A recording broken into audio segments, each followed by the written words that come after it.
And Asteria conceived and bore Hecate, whom Zeus, the son of Cronos, honored above all. He gave her splendid gifts, to have a share of the earth and the unfruitful sea. She received honor also in starry heaven, and is honored exceedingly by the deathless gods. For to this day, whenever any one of men on earth offers rich sacrifices, and prays for favor according to custom, he calls upon Hecate. Great honor comes full easily to him whose prayers the goddess receives favorably, and she bestows wealth upon him, for the power surely is with her. For as many as were born on earth and ocean, amongst all these, she has her due portion. The son of Cronos did her no wrong, nor took anything away of all that was her portion among the former Titan gods, but she holds, as the division was at the first from the beginning, privilege both in earth and in heaven and in sea.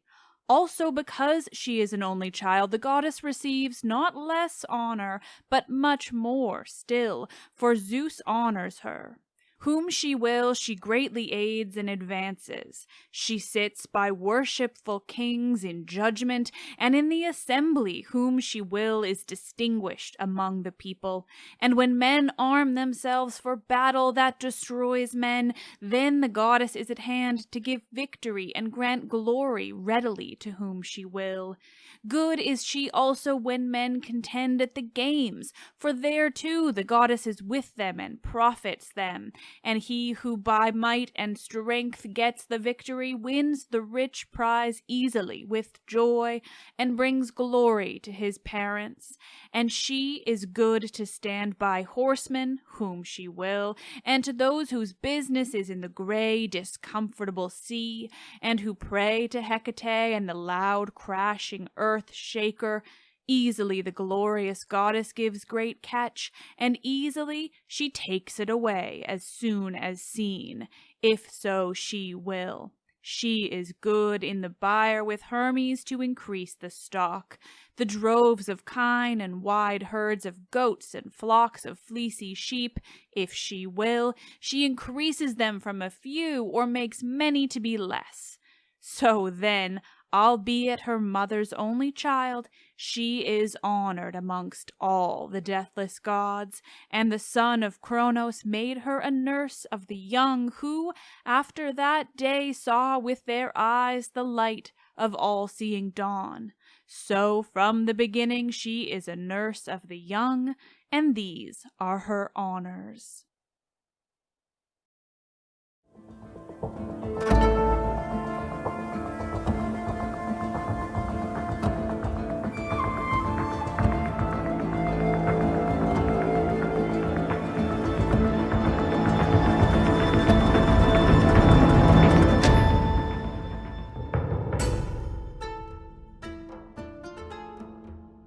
Oh, hi there.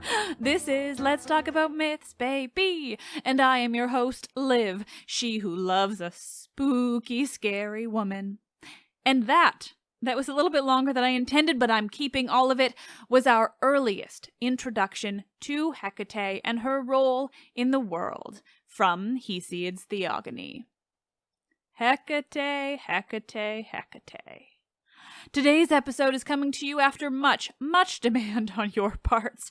You wanted more Hecate, and oh, I am so happy to bring you more Hecate. You know, back when I first covered her in, the first year of this podcast? I think so. I really thought I'd exhausted sourcing on her. She's mentioned so little, she takes part in only one real story from Greek myth, and otherwise she just kind of exists on the periphery. But, well, the last 5 years I've amassed not only an enormous collection of books on ancient Greek witchcraft and magic and all things spooky, but I've also gotten much better at researching generally. So what once felt like all I could tell you, content that spanned maybe 10 minutes and left much to be desired. Well, now I can fill a whole damn episode and then some. Thank the gods for that, because who doesn't want more Hecate and her witchy friends? So today's episode is just that, more of Hecate, and then stories of very real witches or accused witches and magic in the ancient Greek world. But before we get into this next of our spooky season episodes, a little note about a bonus series that is starting tomorrow. I teamed up with the people at the podcast network Q Code on their new podcast, Cupid. Cupid is a fictional podcast. It's a musical rom-com devoted to, well, Cupid and the rest of the Greek gods. And yes, they know the name Cupid is Roman. Such is the nature of how popular some Roman names are. You just have to use them at times. But this podcast is so much fun and stars some amazing actors. It's really a joy to listen to. So I was thrilled to team up with Q Code for an after show series. So every week I am bringing bonus episodes into my feed, this feed, on Wednesdays that break down all the mythological happenings in the Cupid episode that had happened that week. I'm talking all about your favorite Olympians and so much more. The first 2 episodes of Cupid have already aired. You will find them wherever you get your podcasts, so make sure to subscribe. It's very fun, and then tune in tomorrow for the first after show episode right here.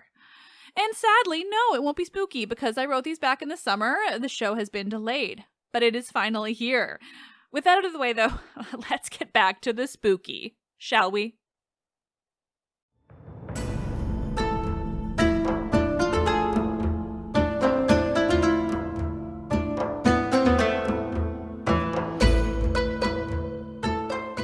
This is episode 185. She gives, she takes away. The goddess Hecate and her world of witchcraft.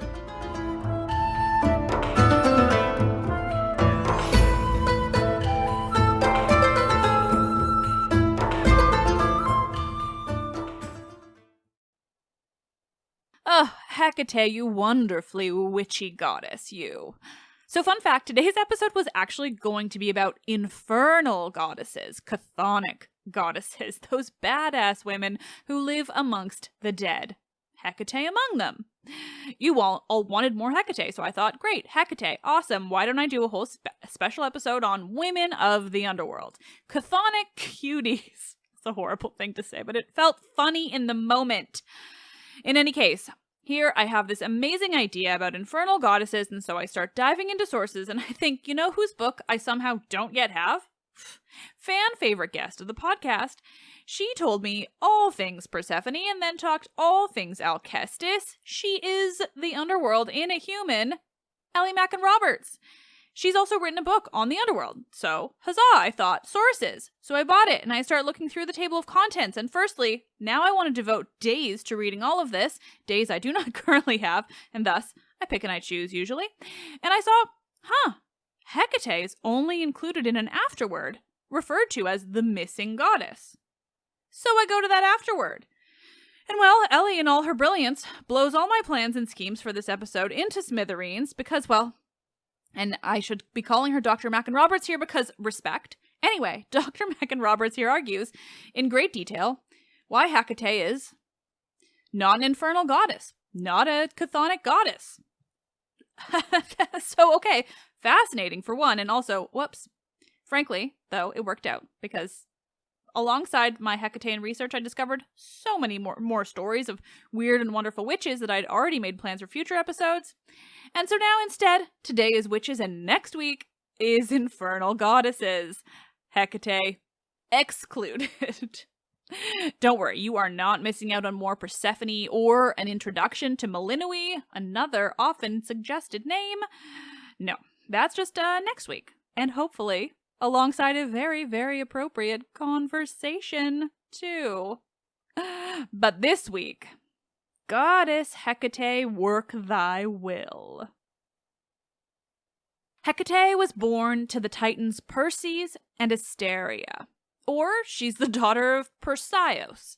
Or she's the daughter of Asteri and Zeus. Or she's the daughter of Aristaios.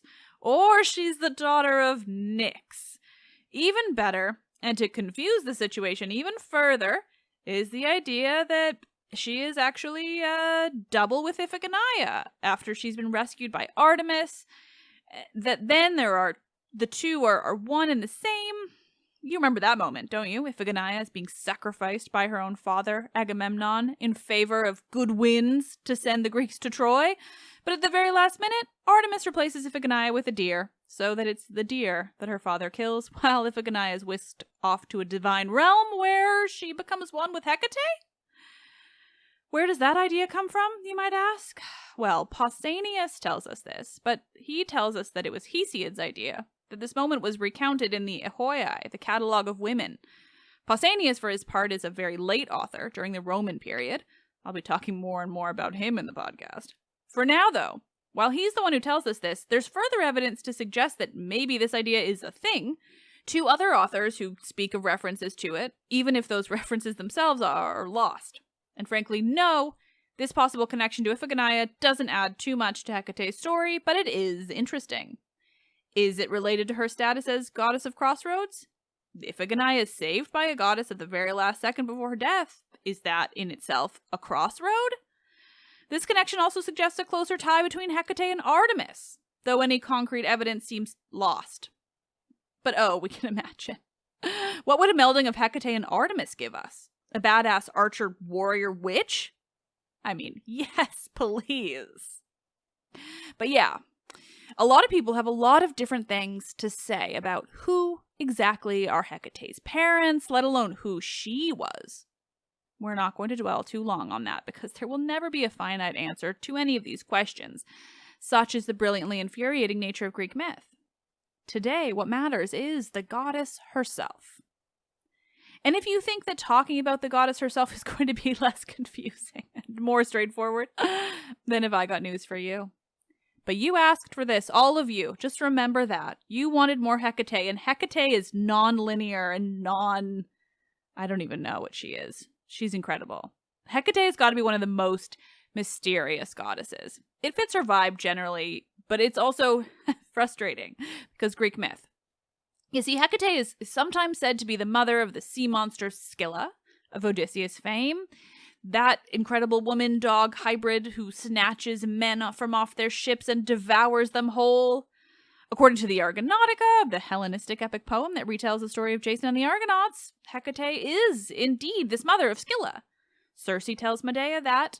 She tells it very specifically. But what of the portion of the Theogony that I read to you earlier? What is that saying about Hecate? Fuck, everything. It's basically saying that she is one of a kind and gets this really special treatment in every possible way. But let's go into that a bit more in detail. Because according to Hesiod, Zeus honored Hecate above all others. Take that in. Zeus honored her above all. He gave her everything. Literally, Zeus gave to Hecate a share of the heavens, the earth, and the sea. She would have dominion over all three regions, but notably not the underworld. But the sea and land... Oh yeah, she's explicitly said to hold sway over those whose livelihood comes from the sea and the flocks that the people tend on earth. Everything that you think has another god or goddess already handling it, Hecate also has a hand in there. And not only would she receive honor in all of these realms, but humanity on earth would have to call on her with every rite, custom, sacrifice. And, quote, great honor comes full easily to him whose prayers the goddess receives favorably, and she bestows wealth upon him, for the power surely is with her. Ugh! She can give and she can take away. Hecate holds immense power over basically everything. And yet, where is she in the stories? She reminds me of Hestia in this way. Her importance is not only immense, but also obvious. It's spelled out very clearly. Like, she is powerful. Almost as though she, along with Hestia, goddess of the hearth, are so powerful that they're just beyond the stories themselves, above them all. They don't need the drama. They have better things to be concerning themselves with than bickering amongst the other deities or fucking with life on Earth.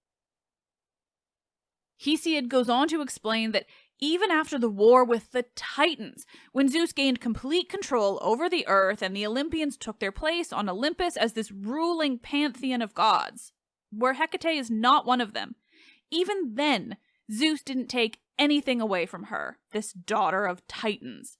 She remained exactly as powerful as she was before, which is not something many other Titans can say for themselves. Quote, "Whom she will, she greatly aids and advances. She sits by worshipful kings in judgment, and in the assembly whom she will is distinguished among the people. And when men arm themselves for the battle that destroys men, then the goddess is at hand to give victory and grant glory readily to whom she will." Truly, this woman is incredible, and she wields sway over everything.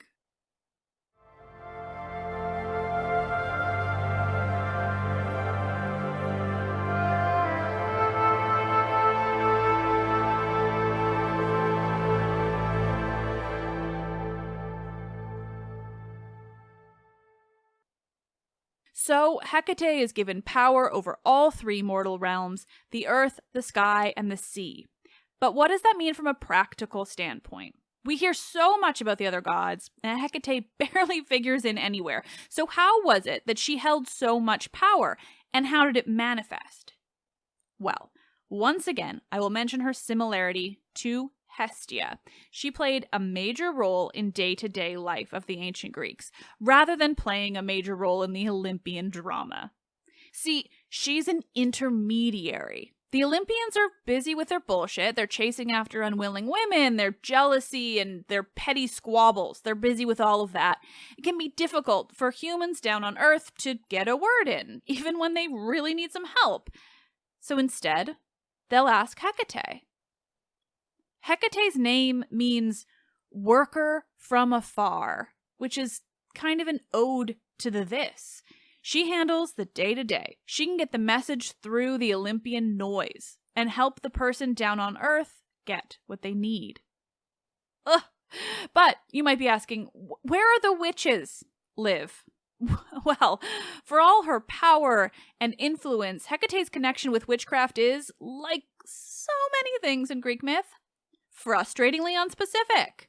Where does it come from in terms of sources? It's not like Hesiod said anything about it. In fact, the earliest reference I could find to Hecate being explicitly linked with witchcraft, or pharmaca, as it was often called, this kind of making potions to do your will, is in Euripides' play, Medea, where Medea explicitly worships the goddess in her witchiest of ways. Medea says, quote, "By the goddess I worship most of all, my chosen helper Hecate, who dwells in the inner chamber of my house. None of them shall pain my heart and smile at it. Bitter will I make their marriage, bitter Creon's marriage alliance, and bitter my banishment from the land." So there she's talking specifically about this moment when she's been told she has to leave, and how she is going to get her revenge for that. That said, it isn't actually linking Hecate to the magic specifically. In this case, it's just Medea's worship. In fact, it seems that Hecate's explicit association with magic and witches comes later. Maybe it was there by the time of Euripides' writing of Medea, but certainly it was there by the time of Apollonius' writing of the Argonautica.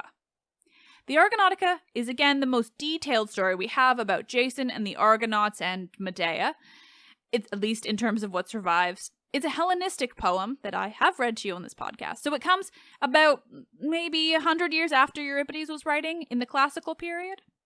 In the Argonautica, the links between Medea and Hecate and their resulting witchcraft is really specific. And it gets more specific from there, with lots of other later authors recounting Hecate as this goddess of witchcraft and magic. So it seems to me that maybe this is a later invention of Hecate. And earlier, she's just this wildly powerful goddess who doesn't actually have like a specific role, which is in itself so unique. And she didn't even take part in any stories, just existed alongside the gods as one to rival almost all of them. And even when she is officially the goddess of witchcraft, she's still rarely included in stories as an actual character. Rather, she's a goddess being worshipped and called upon by all the others who practice witchcraft and pharmaca without actually taking part herself. All of this continues the tradition of, this is so frustrating and we all just want more from Hecate. We want her to be a character in a story. We want it long and detailed and full of scary magic. Instead, we have this woman who appears to be all-encompassing, all-powerful, influential beyond belief, deeply necessary for any and all who practice witchcraft and apparently for the rest of life, but one who remains, well, in the shadows. There is, of course, one story where Hecate does feature as an actual character who does actual things to advance the plot. And that is the Homeric hymn to Demeter, the earliest and most detailed source that we have that recounts the abduction of Persephone by Hades and Demeter's search for her daughter. It's also the earliest source we have to link Hecate to the Underworld in any way, even if it is far less specific than many might have you believe. Hecate helps Demeter find Persephone, coming to the goddess with torches in her hands. Together, they speak with the sun god Helios, the only one who actually witnessed Hades' abduction of Persephone, because Helios sees all. Once Hecate has helped Demeter find her daughter, she is said to become an attendant of Persephone.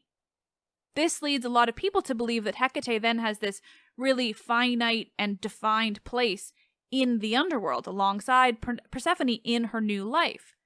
But that isn't clear, actually. And the point at which Hecate becomes an attendant of Persephone in the text is actually explicitly after Persephone has returned to the upper world and has been reunited with her mother. That said, she does still appear to accompany Persephone to and from the underworld each year, but any role inside that realm is still lacking. And so with that, we do return full circle to this idea of Hecate and Dr. Mackin Roberts' assertion that she's not a chthonic goddess at all, which is mind-blowingly fascinating and also really, again, threw a wrench in my episode planning this week. But hey, now we have 2 episodes of spooky women, chthonic and otherwise. I could go deeper into this background on this point about Hecate's lack of a role in the underworld, but well, there's a conversation episode that I'm hoping is coming soon that will save me the trouble. Hang tight. But for all I've talked about Hecate up to now, there's still been very little actual witchcraft. And yet, that's what she's known for. She's the goddess of crossroads and the goddess of witchcraft. But again, who says?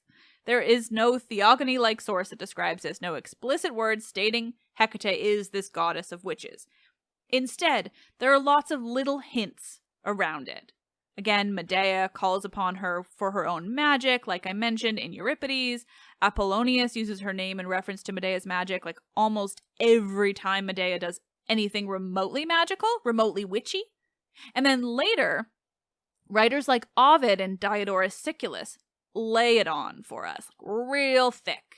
Diodorus also really messes with Hecate's origins in terms of what we know and what I told you at the beginning of this episode. He's writing quite late, in the 1st century CE, so while he's a Greek historian, he's writing during the Roman Empire, and many, many hundreds of years after people like Euripides, let alone hundreds more to get to the Theogony. Still, his take on Hecate is fascinating, so I'm sharing it. I mentioned part of this in an episode of Medea and Witches 2 years ago, but it is necessary here. So according to Diodorus, Aeetes and Perses were brothers. Perses was still Hecate's father, but in this departure, she actually goes on to marry her uncle Aeetes. First, though, she surpasses her father in, quote, boldness and lawlessness. And then just to really add to her personality, quote, she was also fond of hunting, and when she had no luck, she would turn her arrows upon human beings, instead of the beasts. Like, I know this is murderous, but it also just sounds cool, you know? Like a woman not only out hunting, but also like being like, fuck it, if I can't catch the animals, I can certainly catch the man. I know, it's still bad. Then, though, Diodorus really gets to the witchcraft. Quote, being likewise ingenious in the mixing of deadly poisons, she discovered the drug called aconite and tried out the strength of each poison by mixing it with food and giving it to strangers. And since she possessed great experience in such matters, she first of all poisoned her father, and so succeeded to the throne, and then, founding a temple of Artemis and commanding that strangers who landed there should be sacrificed to the goddess, she became known far and wide for her cruelty. Now, there's a lot going on here, I think a lot of which is to do with demonizing somebody from the East, because Hecate, in this case, is from Colchis, so very not Greek. It sounds very anti-Eastern, and also kind of amazing. I love this Hecate, just trying out her poisons on anyone she came near, and just deciding that any visitor actually gets sacrificed to Artemis. It's pretty good. Again, I really love this Hecate, though she is considerably more evil than her earlier counterpart that had nothing to do with witchcraft in the first place. Again, Diodorus is also, he's rationalizing the myth here. He's like humanizing Hecate, making her more of a mortal character, a mortal witch doing evil, murderous things rather than an all-powerful goddess. This isn't the Hecate that we normally think of. And that's in large part because, one, Diodorus is a historian. He's trying to explain what he sees as actual history, hence the Eastern stuff, not gods. And two, again, he's writing at least 700 or 800 years or so, maybe more, after Hesiod. So things have changed. Still, it's a great quote. And Hecate here is still powerful as fuck, if not more so. After all this, too, she goes on to marry Aeetes in this version, like I mentioned, and then become mother to Circe and Medea. So this is really changing so many things, but in interesting ways. Of course, it's linking all of these witches to one very specific family and making them much more related than they are in the Greek sources. In the traditional Greek sources, she's not either witch's mother, though they are related by their titanic connections, but further off. And Medea is not Circe's sister, traditionally, but instead she's her niece. Still, again, all of this is worth knowing. It's its own wildly interesting and bizarre version of Hecate. Let's be honest, everything we can find and learn about witches in the ancient world is worth knowing, particularly as we transition into stories of very real women purporting to be or accused as witches in ancient Greece.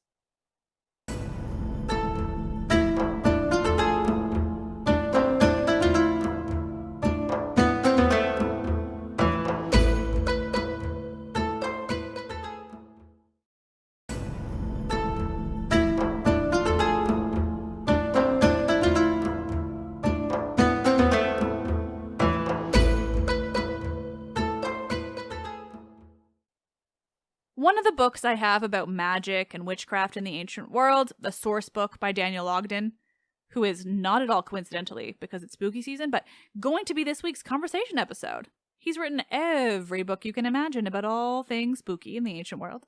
And he calls these women daughters of Deianira.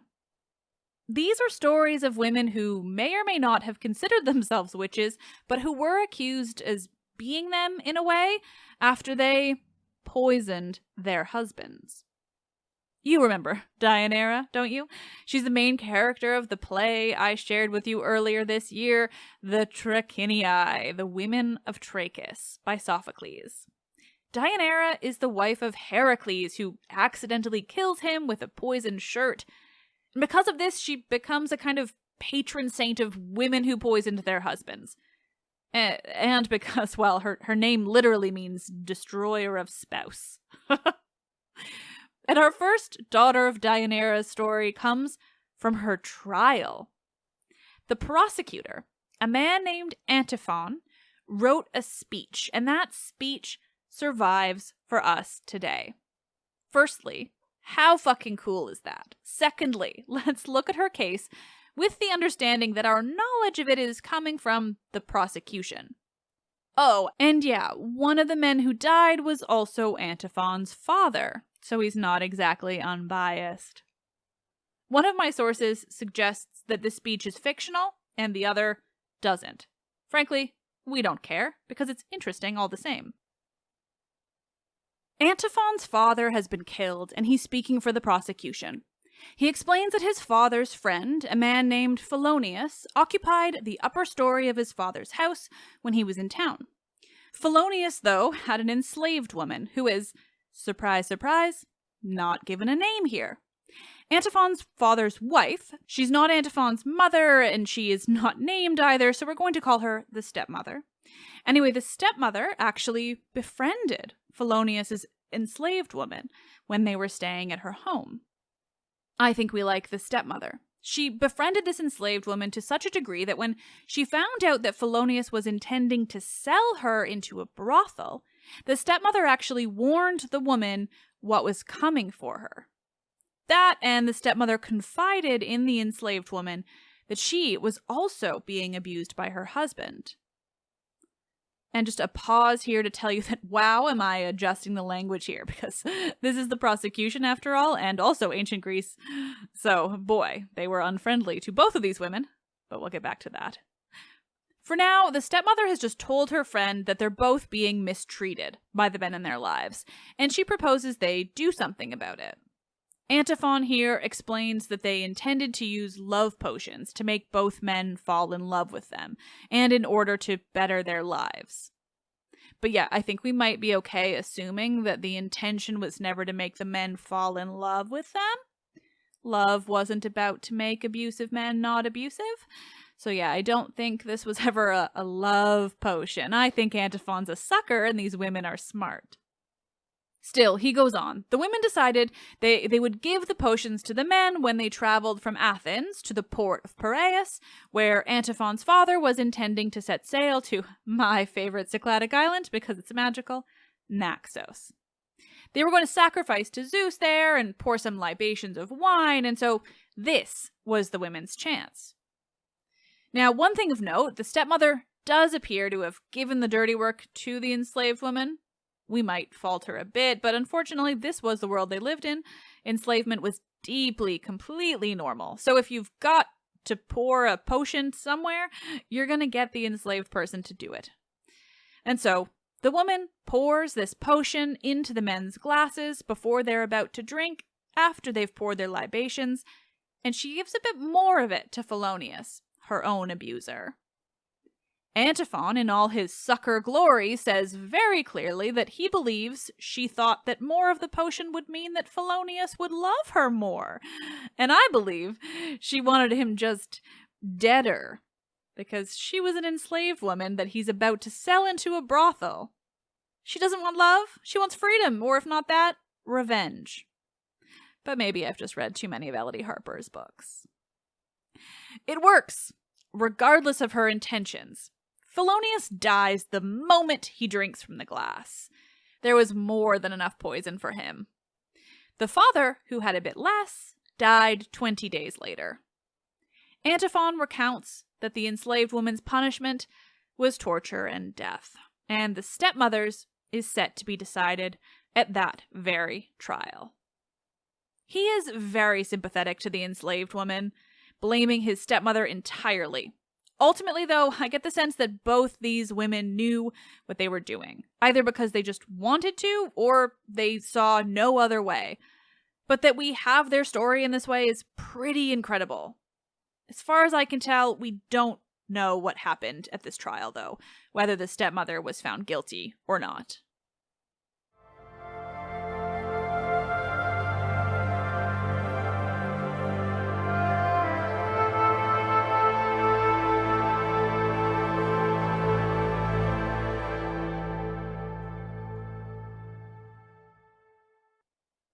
The stepmother and the enslaved woman she befriended aren't the only women we know of who were accused of being witches. We have others to go through, including more stories of women poisoning men, though theirs are shorter. One woman was said to have given a love potion to someone, and when he died from drinking it, she was tried in the court of murderers, the Areopagus, that I told you about in Ares' recent episode, and she was found innocent. They determined that she hadn't intended to kill the man, it had been an accident. The Roman author Suetonius tells us that the famous emperor Caligula went mad because his wife gave him a love potion that went wrong.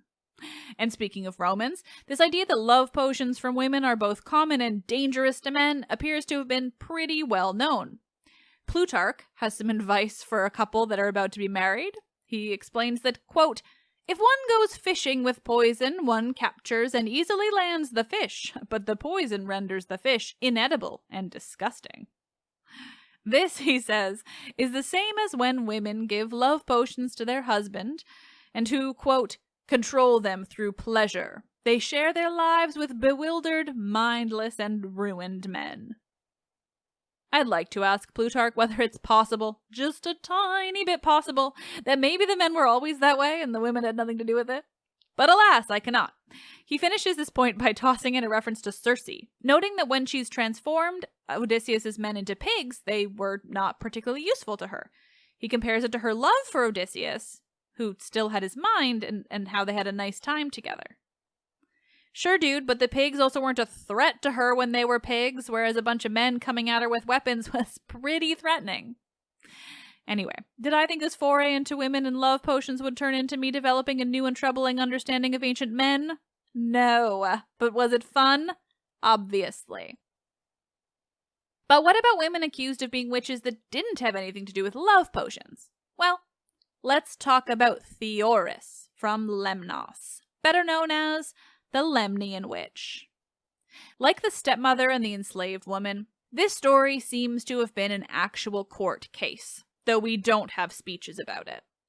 For all we love Medea and Circe, the women actually being accused of being witches, at least when their supposed witchcraft caused some kind of harm, were not respected or revered. Or in this case of Theoris, she might not have actually caused any harm at all, but she was still put on trial for her magic. The case of Theoris isn't entirely clear, but it seems that she was a woman from Lemnos who lived in Athens in the 4th century BCE, and she was put on trial for dealing in drugs, pharmaca, and incantations, spells. Whatever she dealt, though, got her and her entire family executed. But oddly, it seems that other evidence about Athens during this time suggests that they were typically more lenient against claims of magic, drugs and spells and the like, even though this specific case indicates otherwise. And later sources, it seems, suggest that she was actually formally accused of impiety, something that did carry quite the punishment if you were convicted. One cannot actively work against the gods. If Zeus won't smite you with a thunderbolt for it, then the Athenian courts certainly would.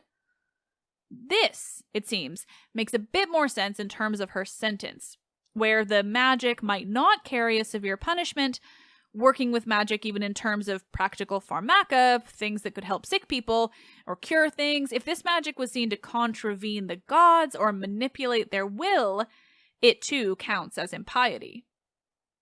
In the source I'm using, Magic in the Ancient Greek World, there's even a reference to a Hippocratic piece of writing, that is, what we would now consider to be medicine or origins of it, that, quote, "The itinerant religious specialist who laid claim to magical expertise also implicitly claimed to manipulate divinity." So yeah, basically somebody working with magic in that way claimed to manipulate divinity.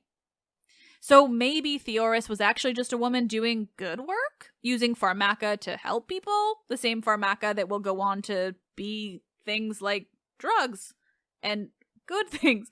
They'll give us words like pharmacy and pharmaceutical. But don't let this make you think that everyone doing this kind of work would get a punishment like this either. It's very possible there's more to this case than we know, since the sources we have vary in many ways, and not all are even from the time period when this would have happened. There might have been politics attached, or a grudge, some random detail that made it all the more severe. Anything, really. Still, it's a fascinating example of what witchcraft could have been back then. Between Theoris and these stories of women and their love potions, the abilities and stories of so-called witches seems to vary broadly. Were they witches? Were they practicing anything close to magic or even pharmaca? Or were they just women who were fed up with the abuse of men in their lives, willing to face the consequences of poisoning them if they were caught?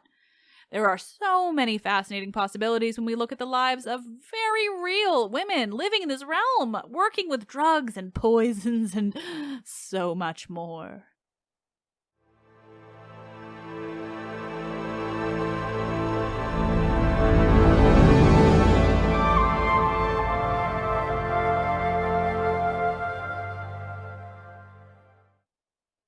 Oh, nerds, who doesn't love a good witch? Or even a bad witch? I'm just so taken by the idea that some of these women might have just been trying to get themselves out of abusive relationships, or even that they might have just hated their husbands entirely. Or, like Theoris, maybe they were just ancient women trying to help others and getting fucked over for it. Or, I mean, maybe she was working with pharmaca and primarily helping people, but then she fucked with the wrong person, or some potion went wrong and the wrong person got injured. Anything like that could have been why she was prosecuted in a way that most people doing similar work wouldn't have been. But best of all, these sources of very real people and their lives and trials are just, they're like a peek into this other world, the ancient world where nothing resembles ours and everything still, in a way, revolves around the gods. Ugh.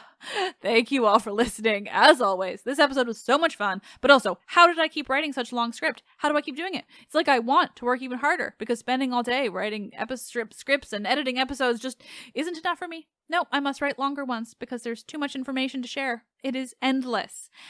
Anyway, this can't get any longer, so I'm going to leave you with a recent 5-star review in the hopes that you, too, will head over to Apple Podcasts and leave me a 5-star review. You can also give me a 5-star rating on Spotify, so if you listen there, make sure that you do that, too.